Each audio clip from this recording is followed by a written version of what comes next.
Hello नमस्कार दोस्तों, मेरा नाम वीरेश कुमार। टेक्निकल एजुकेशन में आप सभी का स्वागत है। कैसे हो आप सभी लोग? जैसा कि आप जानते हो, हमने सॉइल मैकेनिक्स पढ़ाना स्टार्ट किया है, जिसका एक क्लास हो चुका है, जिसमें हमने सॉइल के ट्रांसपोर्टेशन, सॉइल का जब ट्रांसपोर्टेशन होता है तो वो एक स्थान पे इकट्ठा हो जाती है जो सॉइल, तो उसको क्या बोलते हैं। वो डिफरेंट प्रकार की सॉइल्स थी जिनके बारे में हमने बताया था।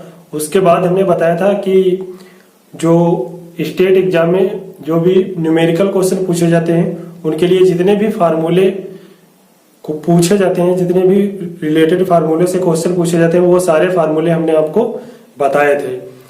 अब हम बताएंगे आपको उससे आगे का जो थ्योरी और न्यूमेरिकल का पोर्शन है वो बताएंगे। जब ये चैप्टर कंप्लीट हो जाएगा उसके बाद में हम क्वेश्चन करवाएंगे। पहले पूरा चैप्टर कंप्लीट कर लेते हैं, और वो भी डिटेल नहीं, जो पूछे जाते हैं केवल वही बताएंगे बस। क्योंकि शॉर्ट नोट्स भी बनवाएंगे, वही शॉर्ट नोट्स बनवाएंगे जो पूछा जाता है, बस उतना ही, एक्स्ट्रा नहीं बताएंगे। बस उतना ही पढ़ाएंगे जितना पूछा जाएगा बस। तो ठीक है, कल के आगे का आज हम पढ़ाएंगे। जैसे कि कल हमने सारे फार्मूले बता दिए थे, एक फार्मूला बचा हुआ था जो छुट रहा था, यह था relative density. Relative density RD का फार्मूला होता है 1 upon gamma D minimum minus 1 upon gamma D divide by 1 upon gamma D minimum minus 1 upon gamma D max. ये फार्मूला रिलेटिव डेंसिटी आरडी का होता है। जब ये इससे बहुत न्यूमेरिकल पूछा जाता है, न्यूमेरिकल बहुत ज्यादा इससे पूछा जाता है, इसीलिए बहुत इंपॉर्टेंट फार्मूला है। उसके बाद में पूछा जाता है क्यूबिड पैनल के लिए void ratio, maximum void ratio कितना होता है क्यूबिड पैनल के लिए? CUBID, cubic panel, PANAL, cubic panel के लिए, cubic panel for E max, maximum value, void ratio की मैक्सिमम वैल्यू पूछी जाती है। तो वाइड रेशियो की जो मैक्सिमम वैल्यू होती है वो कितनी होती है? 0.91। और इसके लिए पूछा जाता है क्यूबिड पैनल फॉर पोरोसिटी कितनी होती है? पोरोसिटी पूछी जाती है। तो N मैक्स, पोरोसिटी को हम डिनोट करते हैं N से। N मैक्स कितना होता है? N मैक्स होता है 0.35, N मैक्स होता है 47.6%। N मैक्स, पोरोसिटी मैक्सिमम कितनी होती है? 47.6%। उसके बाद में ये एक क्वेश्चन बहुत पूछा जाता है। उसके बाद में दूसरा क्वेश्चन पूछा जाता है। दूसरा क्वेश्चन ये है कि जो वाइड रेशियो मिनिमम होता है प्रिज्म मॉडल के लिए, वाइड रेशियो मिनिमम कितना होता है प्रिज्म मॉडल के लिए? PRIS, prism model for E minimum void ratio.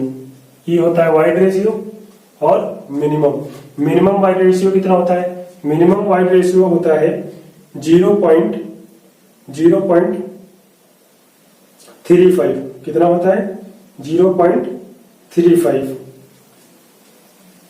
ये हो गया 0.35। उसके बाद में पोरोसिटी कितनी होती है? पोरोसिटी होती है मिनिमम 25.9%। पोरोसिटी मिनिमम होती है 25.9%। ये दोनों क्वेश्चन पूछे जाते हैं। उसके बाद में LMRC में पूछा गया था। इससे पहले जब एग्जाम LMRC का जो हो चुका है उसमें पूछा गया था कि इन दोनों का रेशियो क्या होता है, E मैक्स और E मिनिमम का रेशियो क्या होता है। क्यूबिड पैनल के लिए E मैक्स और प्रिज्म मॉडल पैनल के लिए E मिनिमम का रेशियो क्या होता है। तो इन दोनों का रेशियो क्या आता है? अगर रेशियो निकालना हो तो E max divide by E minimum, इनका क्या रेशियो, RATIO। रेशियो कितना होता है? 0.91 डिवाइड बाई 0.35। 0.35। इनको जब डिवाइड करोगे तो कितना आएगा 2.6। तो कितना आएगा 2.6। ये पूछा गया था LMRC में ये पूछा गया था। तो पहले ये पूछा जा चुका है, इसका मतलब आप हो सकता है क्यूबिड पैनल के लिए Emax की वैल्यू पूछ ले या क्रिज मॉडल के लिए ई मिनिमम की वैल्यू पूछ ले। तो ये पूछा जा चुका है, इन दोनों में से हो सकता है आपकी बार पूछा जाए। तो इसलिए ये तीनों वैल्यू याद कर लीजिए, ये तीनों वैल्यू याद होनी चाहिए। उसके बाद में आता है determination of water content. Water content determination के कितने मेथड हैं, कितने विधियां हैं डिटर्मिनेशन ऑफ वाटर कंटेंट। तो ये सारी विधियां याद होनी चाहिए। तो इसको हम निकाल के आपको बताते हैं कि डिटर्मिनेशन ऑफ वाटर कंटेंट की कितनी विधियां हैं, कितने मेथड हैं।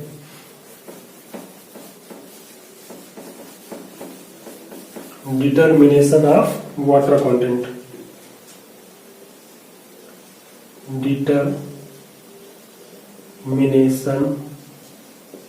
डिटर्मिनेशन ऑफ वाटर कंटेंट,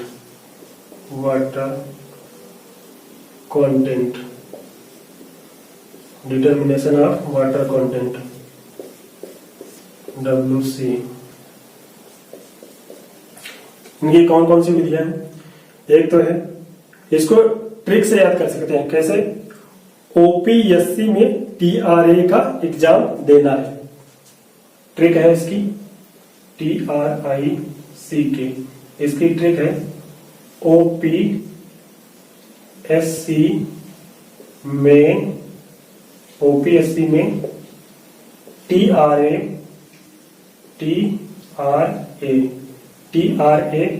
का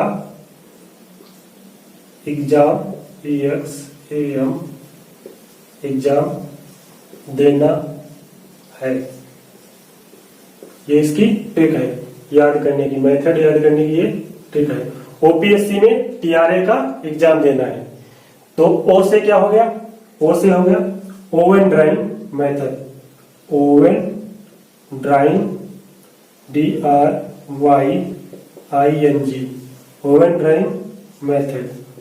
ड्राइंग मेथड। दूसरा कौन सा हो गया? दूसरा हो गया P से। P से क्या मेथड हो गया? P से हो गया पिक्नोमीटर मेथड, PYCNO,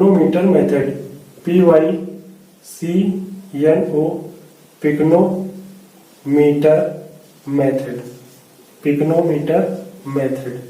उसके बाद में तीसरा कौन सा हो गया? तीसरा हो गया S से। S से क्या हो जाएगा? Sand bath method, sand bath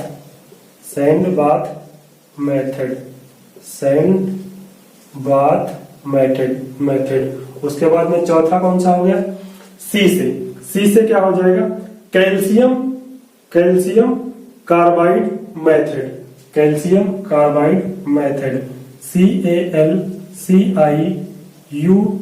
calcium, CARBIDE carbide method. क्या हो गया? चौथा कैल्शियम कार्बाइड मेथड। उसके बाद में पांचवा कौन सा है? TRA का एग्जाम देना है। T से क्या हो जाएगा? टॉर्जन बैलेंस मेथड, टॉर्जन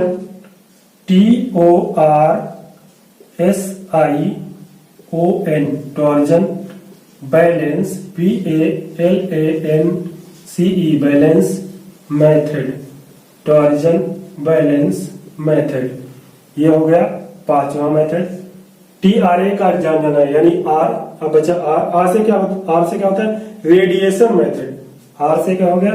छठा हो गया रेडिएशन, RADIATION,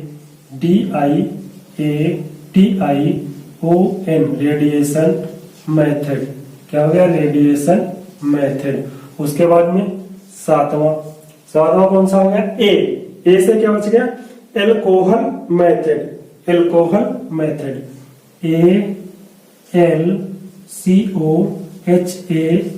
एल्कोहल मेथड। क्या हो गया? Alcohol method. तो ये हो गए 7 मेथड। इनको इस ट्रिक से याद रखना है। ओपीएससी में टीआरए का एग्जाम देना है, जैसे एसएससी होता है वैसे याद रखना है। ओपीएससी में टीआरए का एग्जाम देना है। किसका एग्जाम देना है? टीआरए का एग्जाम देना है।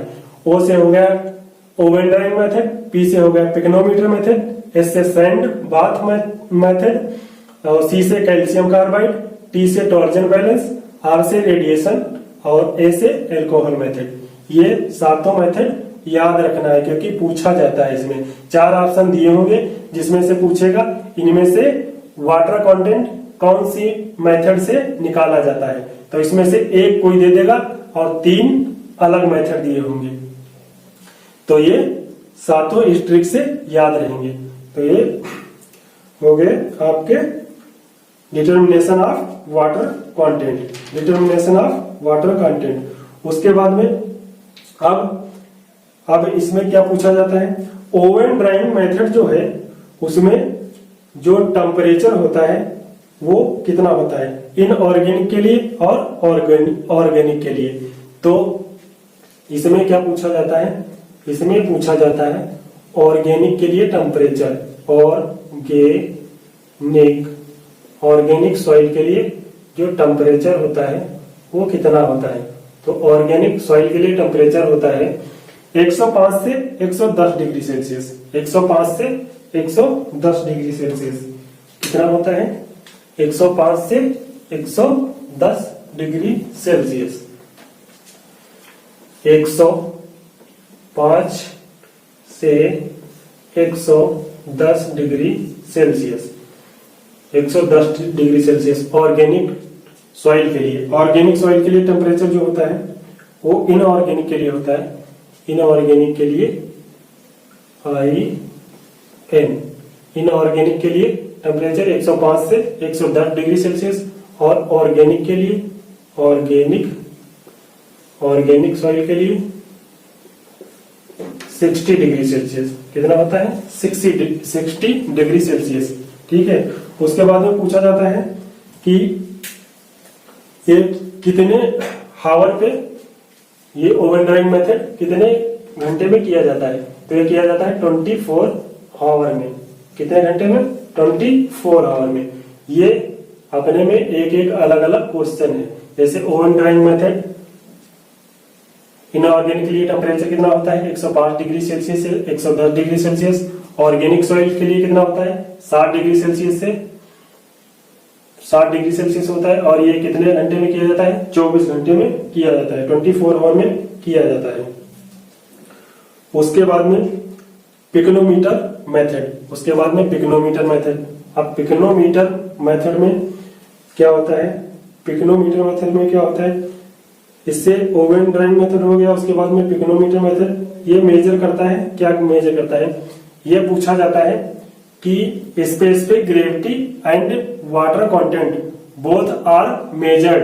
किस मेथड से दोनों मेजर किए जाते हैं? स्पेसिफिक ग्रेविटी भी और वाटर कंटेंट भी। तो ये ओनली पिकोनोमीटर ऐसा है जिससे दोनों मेजर किए जाते हैं। तो इसमें क्या होता है? G specific gravity and W water content both are measure MEASURE both are measure in this method. कौन मेथड? Pycnometer method. इसमें दोनों मेजर कर सकते हैं। क्या कर सकते हैं? दोनों मेजर कर सकते हैं। उसके बाद में अब इनके फार्मूला होता है। वाटर कंटेंट का अलग होता है और स्पेसिफिक ग्रेविटी का अलग होता है। तो इनके फार्मूले भी लिख लीजिए।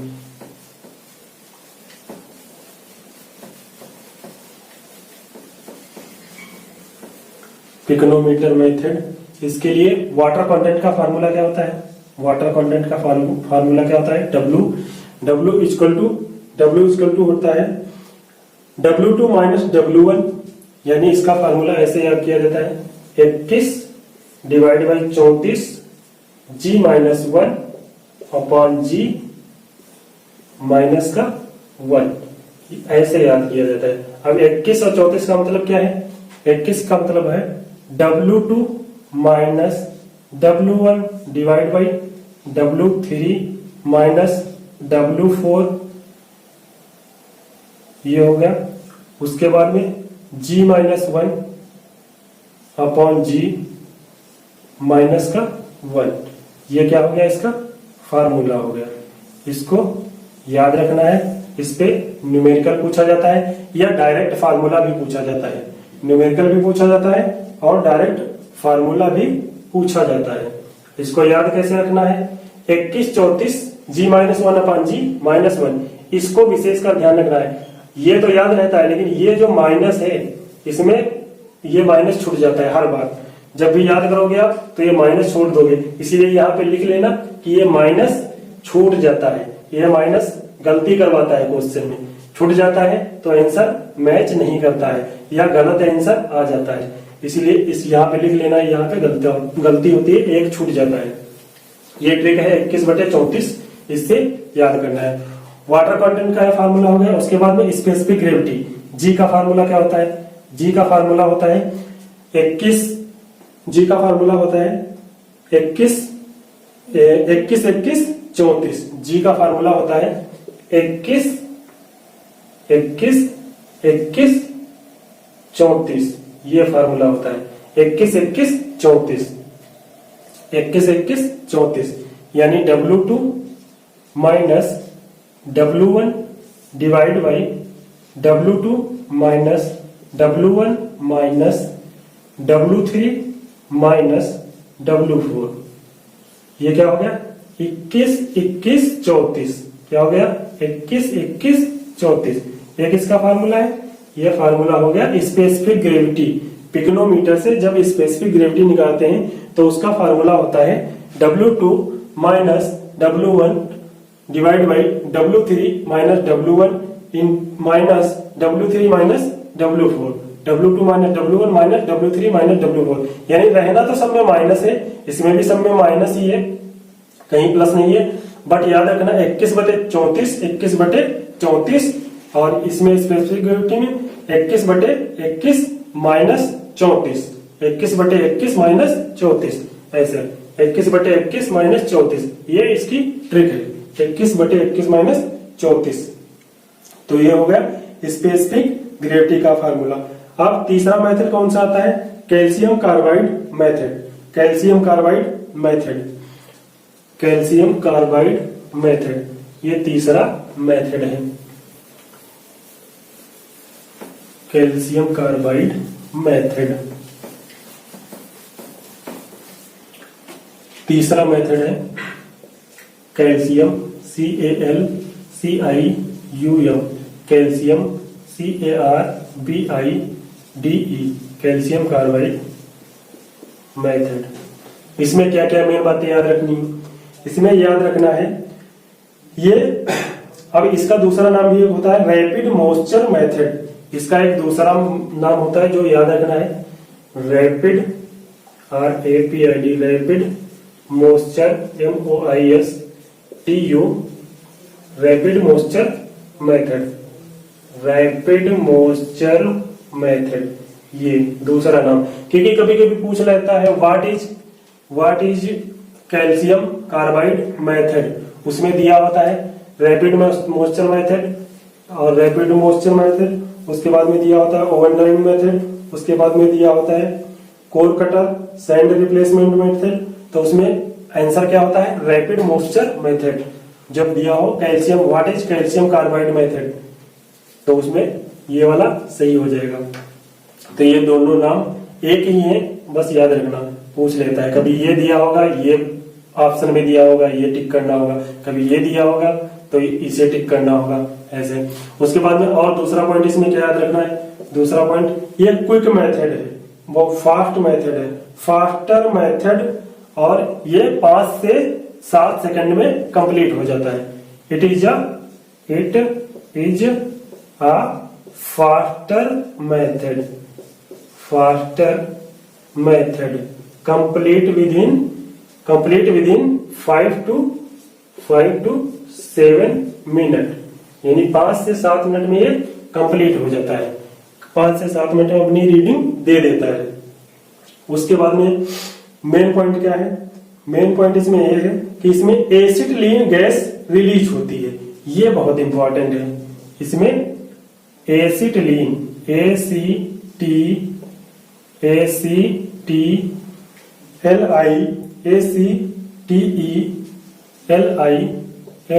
एसिटिलीन गैस will released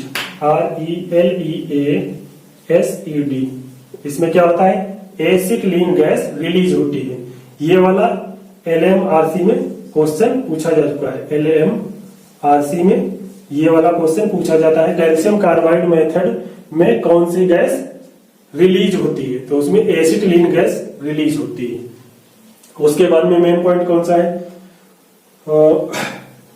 ये दोनों इसमें मेन पॉइंट है, बाकी तो नहीं पूछे गए हैं, लेकिन ये 2 पॉइंट और ये इसमें पूछे जा चुके हैं। स्पेशली ये वाला एसिटिलीन गैस विल रिलीज, ये LMRC में पिछली बार पूछा जा चुका है, तो हो सकता है इस बार इसमें से ये पूछ ले, what is calcium carbide method, तो उसमें ये ऑप्शन में हो रैपिड मॉइस्चर मेथड, या ये पूछ ले टाइम कितना होता है, 5 से 7 मिनट होता है। उसके बाद में चौथा आता है, चौथा मेथड कौन सा है वाटर कंटेंट निकालने का, चौथा मेथड है रेडिएशन मेथड, रेडिएशन मेथड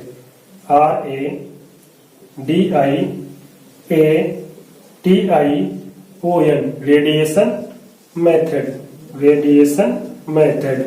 अब रेडिएशन मेथड में मेन पॉइंट क्या पूछा जाता है, इसमें पूछा जाता है इसमें कौन सा कोबाल्ट यूज होता है, तो इसमें कोबाल्ट 60 यूज होता है, इसमें कोबाल्ट 60 यूज होता है। इसमें क्या यूज होता है, cobalt COBALT, cobalt 60 is used. इसमें क्या यूज होता है, कोबाल्ट 60 यूज होता है, ये बहुत इंपॉर्टेंट, ये पूछा जा चुका है।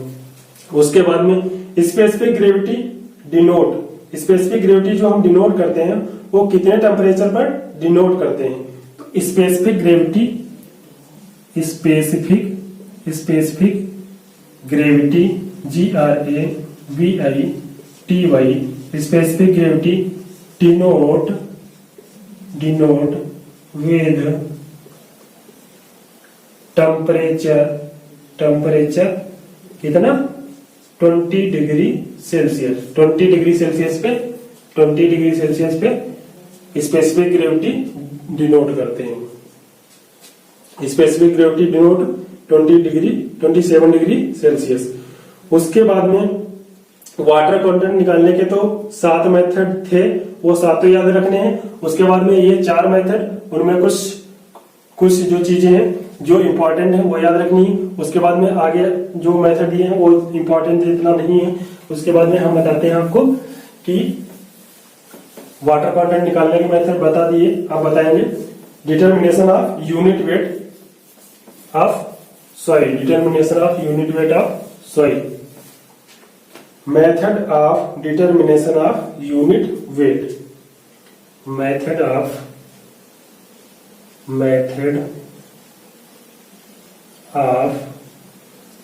determination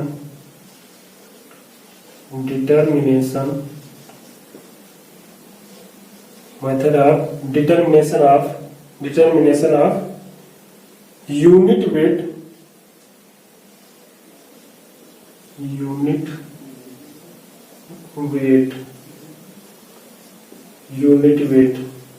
यानी gamma, unit weight, determination of method of determination unit weight, determination of unit weight gamma. अब इसके कौन कौन से मेथड हैं, इसके मेथड है number 1 core cutter method, core cutter method CORE core CUTTER core cutter method. दूसरा मेथड कौन सा है, दूसरा मेथड इसमें जो यूज होता है water displacement method. Water displacement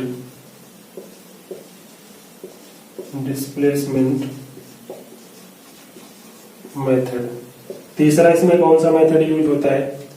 sand replacement method.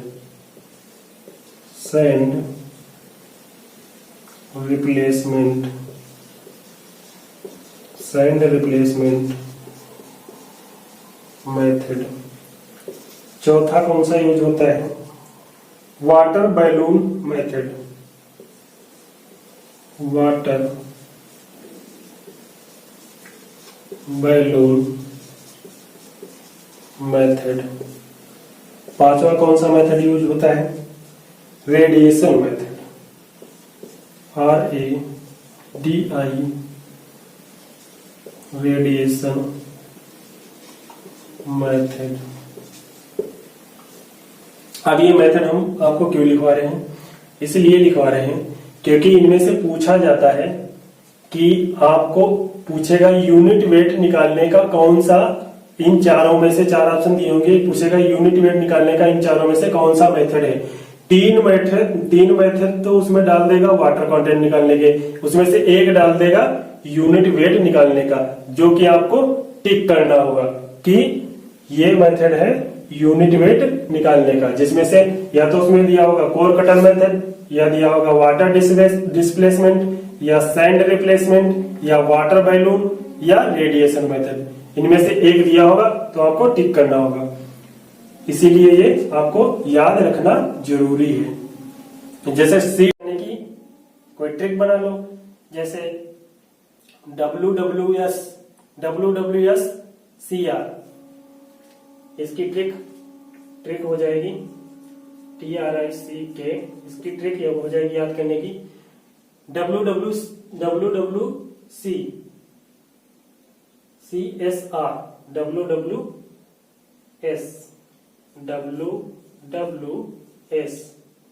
CR, ऐसे याद कर लो।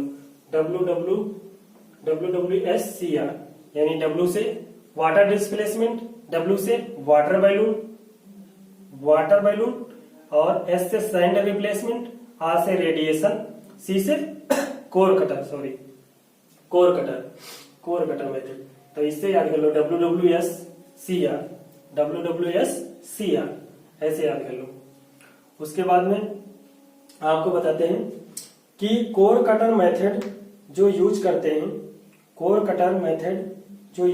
हैं उसमें क्या होता है, जो इसका फार्मूला होता है गामा डी का फार्मूला कोर कटर में हमने आपको बताया था। गामा डी का फार्मूला होता है, क्या होता है? Gamma upon 1 plus W. यह फार्मूला आपको पहले भी बता चुके हैं, यह फार्मूला इसमें यूज होता है। उसके बाद दूसरा फार्मूला होता है gamma T moisture density, gamma T is equal to W upon V, weight upon volume, यह फार्मूला एक यूज होता है। उसके बाद में water displacement method use for highly plastic sticky soil या फाइन सॉइल। अगर पूछे आपसे water displacement method use for what soil, किस सॉइल के लिए यूज करते हैं? तो फाइन सॉइल के लिए, इसके लिए फाइन सॉइल के लिए यूज करते हैं।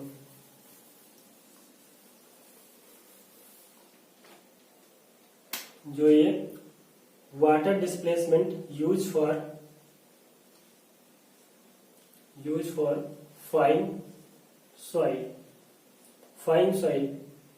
सॉइल या STICKY स्टिकी सॉइल, यानी जो चिपचिपी सॉइल होती है उसके लिए यूज करते हैं। यूज फॉर फाइन सॉइल या स्टिकी सॉइल। उसके बाद में आपको बताते हैं इंडेक्स प्रॉपर्टी ऑफ सॉइल की जो इंडेक्स प्रॉपर्टी है उनके बारे में हम आपको बताते हैं।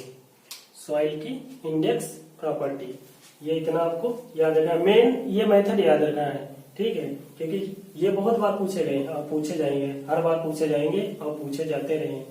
पिछली बार बहुत बार पूछे गए, फिर पूछे जाएंगे कब, क्योंकि इनसे बहुत क्वेश्चन आता है। एक क्वेश्चन तो मिलेगा आपको जरूर। उसके बाद में index property of soil, soil की index property, index INDEX, index property,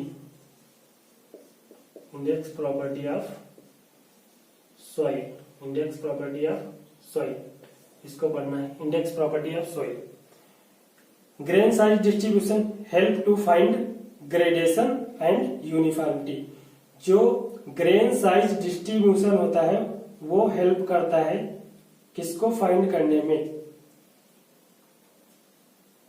grain size distribution. क्या होता है grain size, GRAIN, grain size distribution, DISTRI, grain size distribution. Grain size distribution क्या होता है, help to find gradation and uniformity. ये question आया हुआ है कि grain size distribution helps to find, उसके बाद में चार ऑप्शन दिए होंगे, जिसमें एक ऑप्शन ये होगा ग्रेडेशन एंड यूनिफॉर्मिटी। तो यही वाला क्या होता है, सही होता है। Grain size distribution help to find out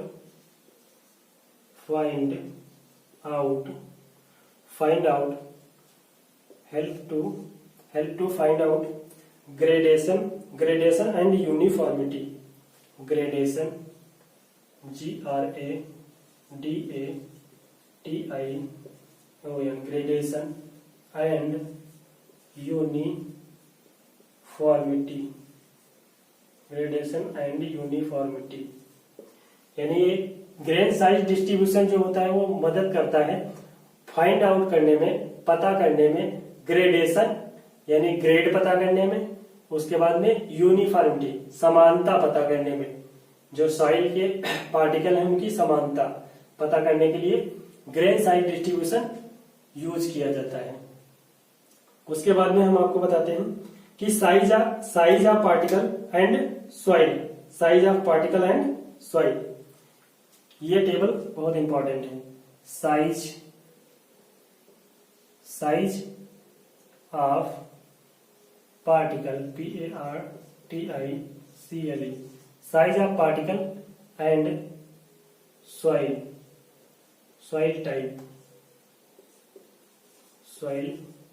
type,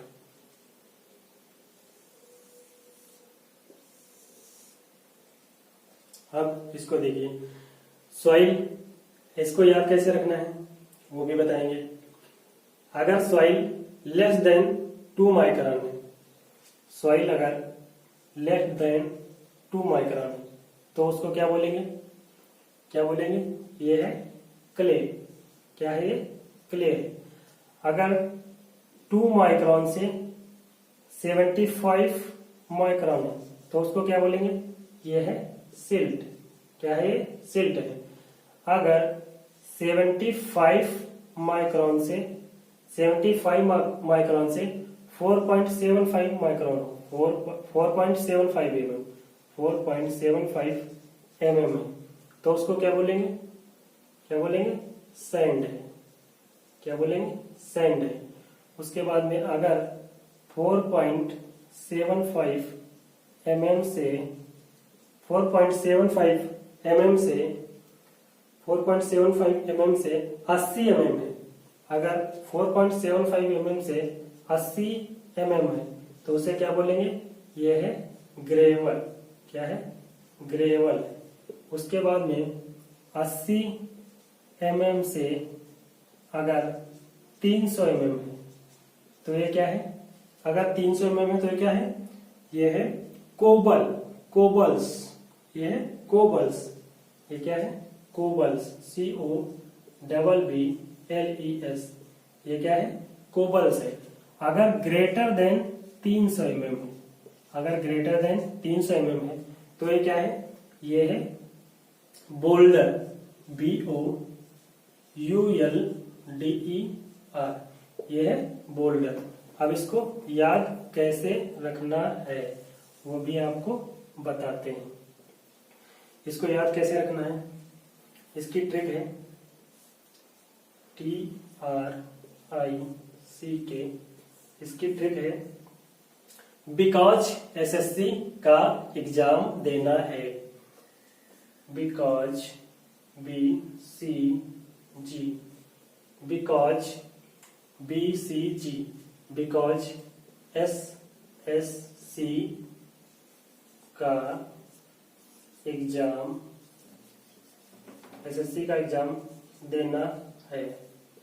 because SSC का एग्जाम देना है, इससे इसको याद रखेंगे।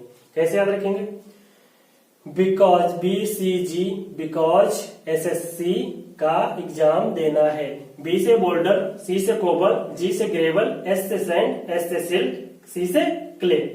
अगर ग्रेटर देन 300 है तो बोल्डर, 80 से 300 है तो कोबल, 4.75 से 80 mm तो ग्रेवल, 75 माइक्रोन से 4.75 mm है तो सैंड, 2 माइक्रोन से 75 माइक्रोन है तो सिल्ट है, और लेस देन 2 माइक्रोन है तो क्ले है। तो क्या है, क्ले है।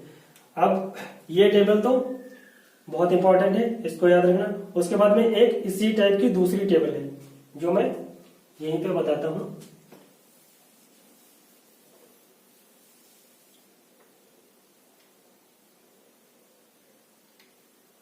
इसको मिटा देता हूं, इसमें आएगी नहीं।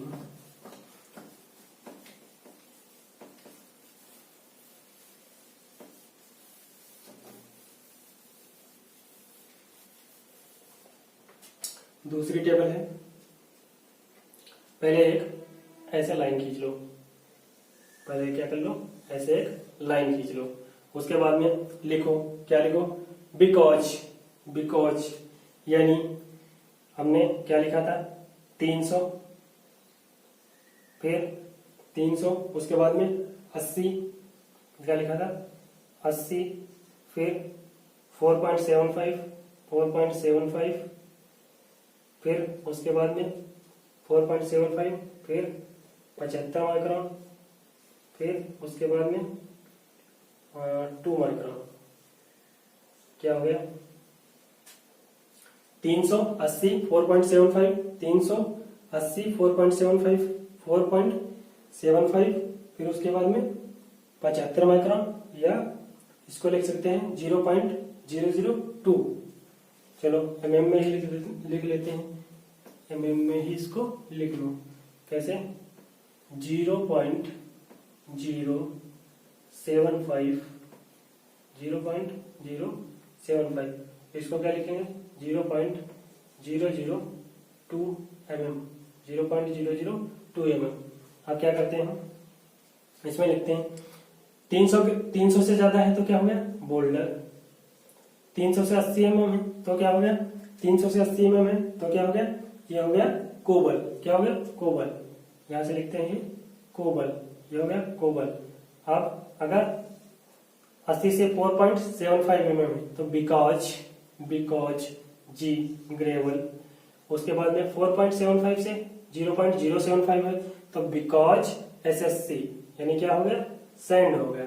फिर उसके बाद में बिकॉज SSC सिल्ट हो गया। उसके बाद में लेस देन है तो ये क्या हो गया, क्ले हो गया। ये क्या हो गया, क्ले हो गया। BCG बिकॉज SSC का एग्जाम देना है। अब हम क्या करते हैं, अब करते हैं इसको 20 और 20, फिर उसके बाद में 2, फिर उसके बाद में 0.425, 0.425। कैसे,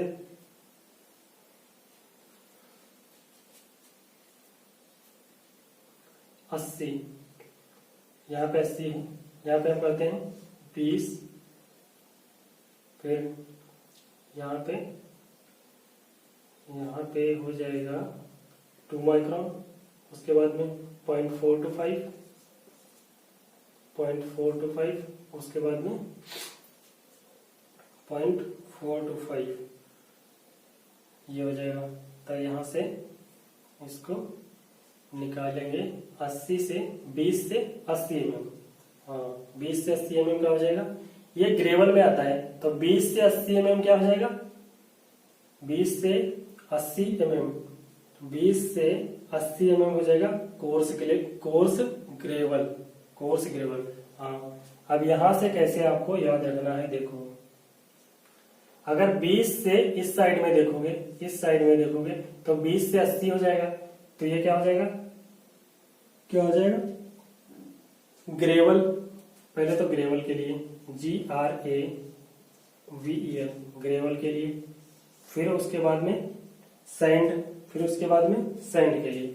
सैंड के लिए क्या हो जाएगा, सैंड के लिए हो जाएगा ये हो गया सैंड के लिए।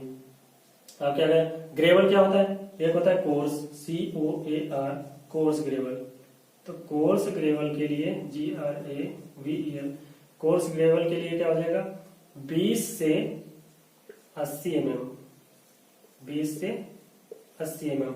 उसके बाद में इधर देखो ये ग्रेवल में ही चल रहा है, ये ग्रेवल का पार्ट है 80 से 4.75। तो 20 से इधर हो गया 80 कोर्स ग्रेवल, हमने डिवाइड कर दिया।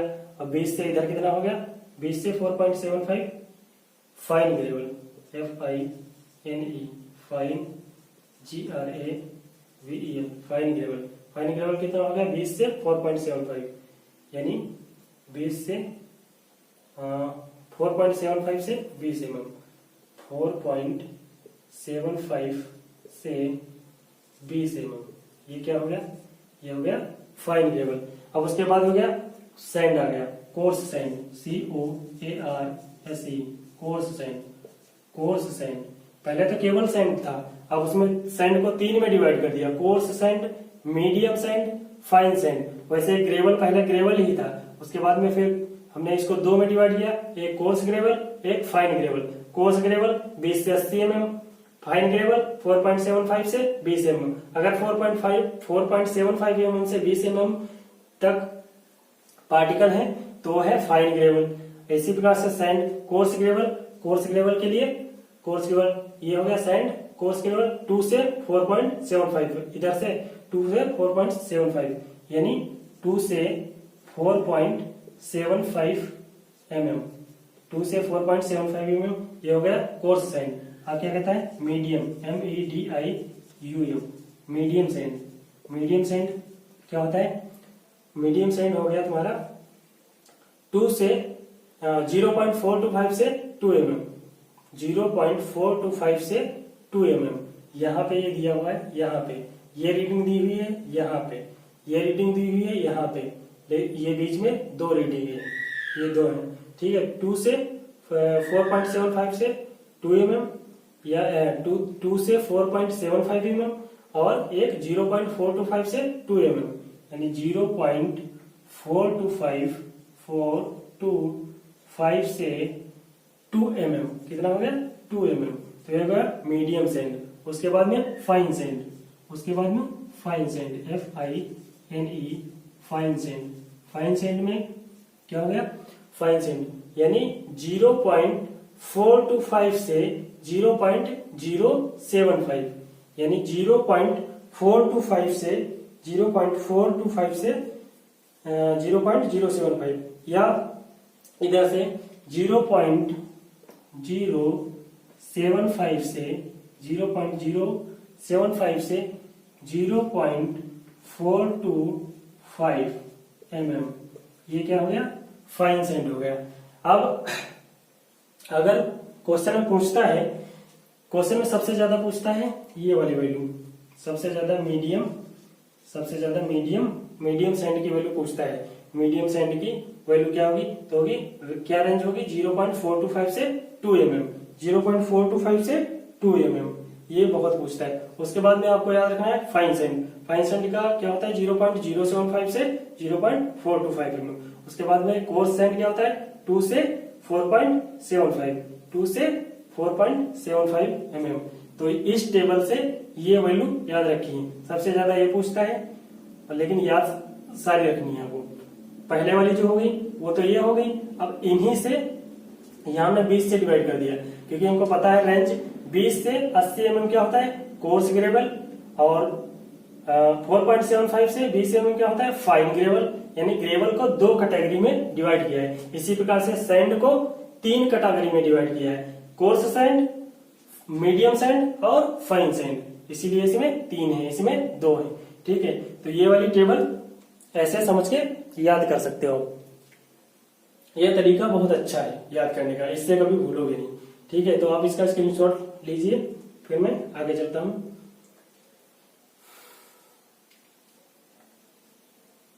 ठीक है, आपने स्क्रीनशॉट ले लिया होगा शायद, मिटा रहा हूं इसको।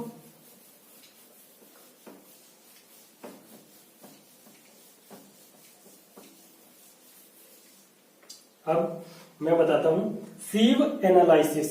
सीव analysis, sieve analysis, SIEVE, sieve analysis, ANALYSIS, sieve analysis. अब सीव एनालिसिस में क्या होता है? सीव एनालिसिस की जो किया जाता है कोर्स ग्रेन सॉइल के लिए, कोर्स ग्रेन सॉइल के लिए किया जाता है sieve analysis. Sieve analysis, COARSE, coarse grain soil के लिए, वो भी कौन सा, 80 mm से 20 mm, 80 mm से 20 mm, 80 mm से 75 माइक्रोन। कितना होता है? 80 mm से 75 माइक्रोन, इतना कोर्स ग्रेन सॉइल के लिए 80 mm से 475 माइक्रोन। D60 का मतलब क्या होता है? 60% of the particle are finer than the size of D equal to 80 mm। और D10 का 10% of particle are finer than size D 4.75 mm। यानी 60% particle are finer than size D बराबर 80 mm। इसी प्रकार से D10 क्या होता है? इसमें D10 क्या होता है? D10 का मतलब होता है effective size, EFFECTIVE, effective size. Effective size क्या होता है? D10 क्या होता है? इफेक्टिव साइज होता है। हेजन फार्मूला क्या होता है? हेजन फार्मूला HAZEN, हेजन फार्मूला। हेजन फार्मूला क्या होता है? हेजन फार्मूला होता है K बराबर CD10 का स्क्वायर, K बराबर C इंटू D10 का स्क्वायर। ये फार्मूला बहुत इंपॉर्टेंट है, डायरेक्ट भी पूछा जाता है और इस पे न्यूमेरिकल भी आता है। हेजन फार्मूला K बराबर C इंटू D10 का स्क्वायर, C इंटू D10 का स्क्वायर। और एक ये फार्मूला पूछा जाता है कर्वेचर कोफिशिएंट, CC क्या होता है?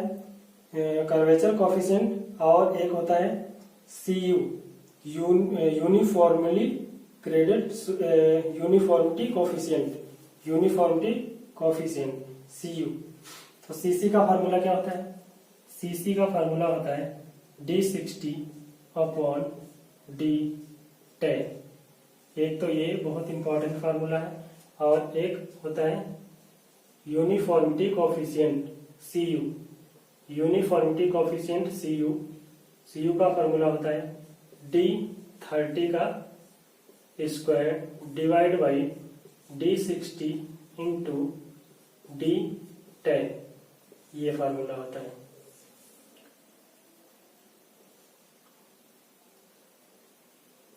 CU D30 का square divide by D60 into D10। CC का फार्मूला क्या होता है? D60 upon D10। ये तीनों फार्मूले बहुत इंपॉर्टेंट हैं, जो कि डायरेक्ट भी पूछे जाते हैं, डायरेक्ट भी पूछा जाएगा और न्यूमेरिकल भी पूछा जा सकता है इस पे। अब वेल ग्रेडेड सॉइल के लिए, वेल ग्रेडेड ग्रेवल के लिए CU की जो वैल्यू होती है वो क्या होती है? वेल ग्रेडेड ग्रेवल के लिए या वेल ग्रेडेड ये वैल्यू पूछी जाती है। Well graded GRADED well graded gravel के लिए GRAVEL वेल ग्रेडेड ग्रेवल के लिए CU is greater than 4 and CC की जो वैल्यू होती है वो कितनी होती है? CC की जो वैल्यू होती है 1 से 3 के क्या होती है? बीच में होती है। CC की वैल्यू 1 से 3 के बीच में होती है। और वेल ग्रेडेड ग्रेवल के लिए CU ग्रेटर देन 6 होता है and well graded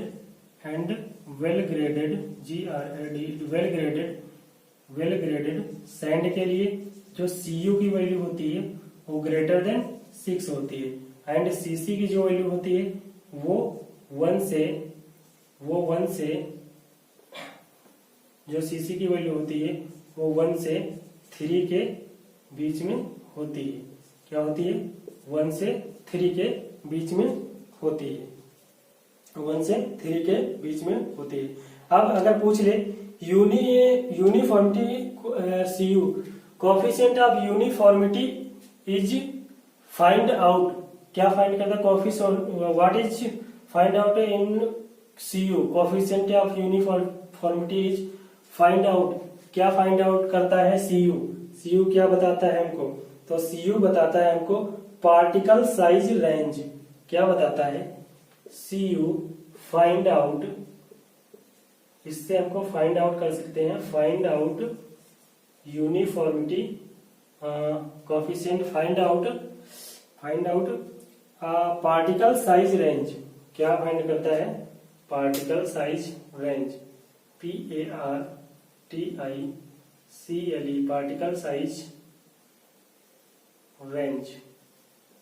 particle size range ये पूछा गया है। पार्टिकल साइज रेंज पूछा गया था। Uniformity coefficient is find out particle size range ये पूछा गया। ये भी दोनों बहुत बार पूछे गए हैं। कोई भी चीज ऐसी नहीं बताएंगे जो आज तक पूछी ना गई हो। ये भी पूछा गया D10 क्या होता है? तो बताए इफेक्टिव साइज एल्नहेजन फार्मूला बहुत बार पूछा गया डायरेक्ट। उसके बाद में uniformly graded soil size same. अगर साइज सेम है तो D यूनिफॉर्मली ग्रेडेड सॉइल। अगर यूनिफॉर्मली ग्रेडेड सॉइल है uniformly graded GRADED graded soil है। अगर यूनिफॉर्मली ग्रेडेड सॉइल है तो CU की वैल्यू क्या होगी? तो CU की वैल्यू होगी CU इज इक्वल टू 1। अगर यूनिफॉर्मली ग्रेडेड सॉइल है तो CU इज इक्वल टू 1 होगा। जहां क्या होता है D60 equal to D30 equal to D10, यानी ये तीनों क्या होते हैं? बराबर होते हैं। इसीलिए CU की वैल्यू क्या होगी? 1 हो गई। ठीक है, अब हम ये चैप्टर तो हो गया आपका कंप्लीट। इसमें देखते हैं और कुछ छूटा तो नहीं है।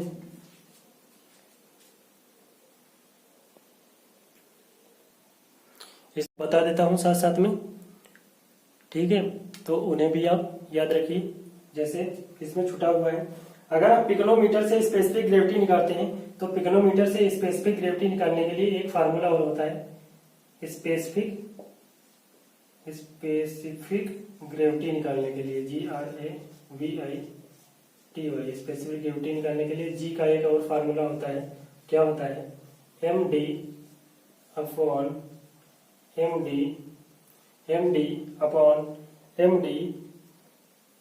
MD minus M3 minus M4 एक ये फार्मूला होता है। इसको भी आप याद रखिए। ये वही लिख लीजिएगा जहां हमने पिकोनोमीटर के 2 फार्मूले लिखवाए थे, वहीं पे ये भी लिख लेना। उसके बाद में एक चीज और पूछा जाता है, वो पूछा गया था कि bulk density of sand, sand की जो बल्क डेंसिटी होती है उसकी रेंज क्या होती है। Bulk density of sand, BULK, bulk density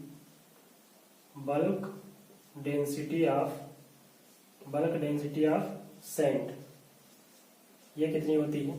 bulk density of sand तो ये होती है 1520 से 1000, यानी 1520 से 1680।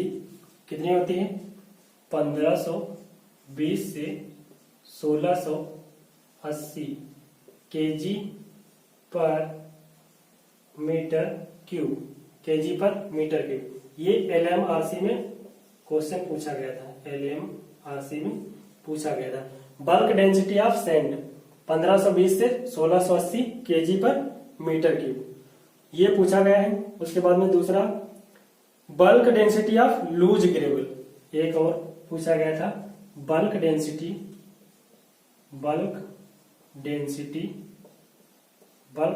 Of loose gravel, LOOSE, loose gravel, bulk density of loose gravel. इसका क्या होता है, 1520 से, इसका होता है 1520 से 1920, इसका होता है 1520 से 1920 केजी पर मीटर क्यूब।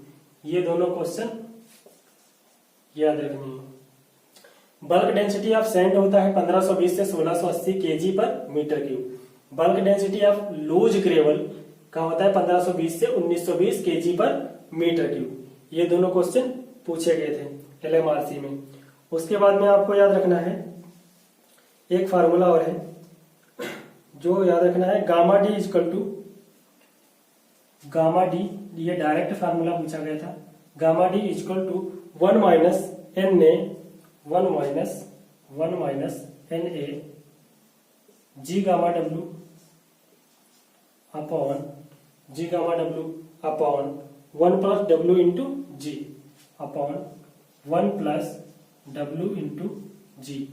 ये डायरेक्ट फार्मूला ऑब्जेक्टिव में पूछा गया था, एक ये फार्मूला। उसके बाद में एक दूसरा और फार्मूला पूछा गया था, वो क्या था, वो था gamma T is equal to G gamma W 1 plus W upon 1 plus E, 1 plus W G gamma W upon 1 plus E is equal to gamma T. ये पूछा गया था 1 plus W into G gamma W upon 1 plus E एक gamma T, ये formula पूछा गया था। ये दोनों फार्मूले पूछे गए थे। ये तो हो गया। उसके बाद में आपको बताते हैं phase diagram, PHASE, phase diagram, DIAGRAM, phase diagram. Phase diagram हमको इससे मिटा के बताते हैं।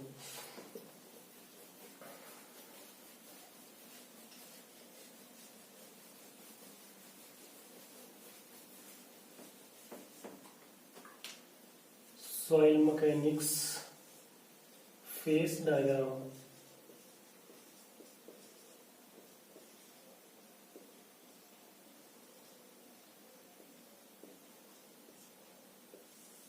Phase diagram. एक तो ये हो गया 3 फेस, इधर हो गया 2 फेस। 3 फेस में क्या होता है,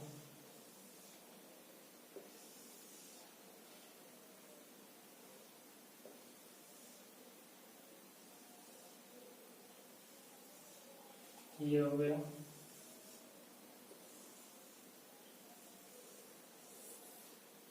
2 फेस डायग्राम। अब इनमें पूछता क्या है, इनमें पूछता है कि 3 फेस डायग्राम में जो टॉप में होता है, टॉप में क्या होता है, टॉप में क्या होता है, वाटर होता है, एयर होती है या सॉलिड होता है, क्या होता है टॉप में। और टॉप में कौन कौन मतलब थ्री फेज डायग्राम में कौन कौन सी चीज प्रेजेंट होती है, थ्री फेज डायग्राम में कौन कौन सी चीज प्रेजेंट होती है, टू फेज डायग्राम में कौन कौन सी चीज प्रेजेंट होती है, एयर होती है, वाटर होता है या सॉलिड होता है। इन तीनों में से मतलब टॉप में कौन होता है, बॉटम में कौन होता है और बिलो मतलब नीचे कौन होता है, मतलब तीसरे वाले कॉलम में कौन होता है, मतलब तीनों में पूछा जाता है कि किसमें किस कॉलम में कौन सी चीज प्रेजेंट होती है। तो हम वो चीज आपको बताते हैं, वो काफी बार पूछा गया है। जैसे थ्री फेज डायग्राम में, थ्री फेज डायग्राम में क्या क्या होता है, तीनों चीजें होती हैं। एक तो क्या होगा, एयर होगी, एक तो एयर होगी, एयर होगी। तो एयर कहाँ होती है, एयर होती है सबसे ऊपर वाले में, सबसे ऊपर वाले में एयर, दूसरे में वाटर, दूसरे में वाटर, तीसरे में क्या होता है, सॉलिड होता है, तीसरे में क्या होता है, सॉलिड होता है। इसमें हो गया सॉलिड। ये क्या हो गया, वॉल्यूम ऑफ एयर, ये होगा वॉल्यूम ऑफ वाटर, ये होगा वॉल्यूम ऑफ सॉलिड हो गया। ठीक है। टू फेज डायग्राम में, टू फेज डायग्राम में इसमें क्या होता है, इसमें वाटर होता है और सॉलिड होता है,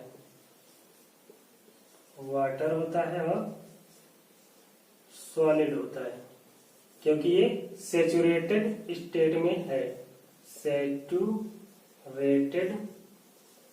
सॉइल है, यानी इसमें पानी मिला है, इसीलिए सैचुरेटेड डायग्राम है। ये क्या हो गया, वाटर हो गया, और ये क्या हो गया, सॉलिड हो गया। इसमें क्या हो रहा है, सॉलिड हो गया, इसमें क्या हो गया, सॉलिड, इसमें क्या हो गया, वाटर हो गया, इसमें हो गया वाटर, और इसमें क्या होगी, एयर है, इसमें एयर भरी हुई है। तो ये क्या हो गया, वॉल्यूम ऑफ वाटर, ये क्या होगा, वॉल्यूम ऑफ सॉलिड। ये टू फेज डायग्राम है, ये थ्री फेज डायग्राम है। तो ये हो गया चैप्टर कंप्लीट। अब इस चैप्टर में हम आपको केवल क्वेश्चन प्रैक्टिस करवाने बचे हैं, वो करवाएंगे, उसके बाद में फिर दूसरा चैप्टर स्टार्ट करेंगे।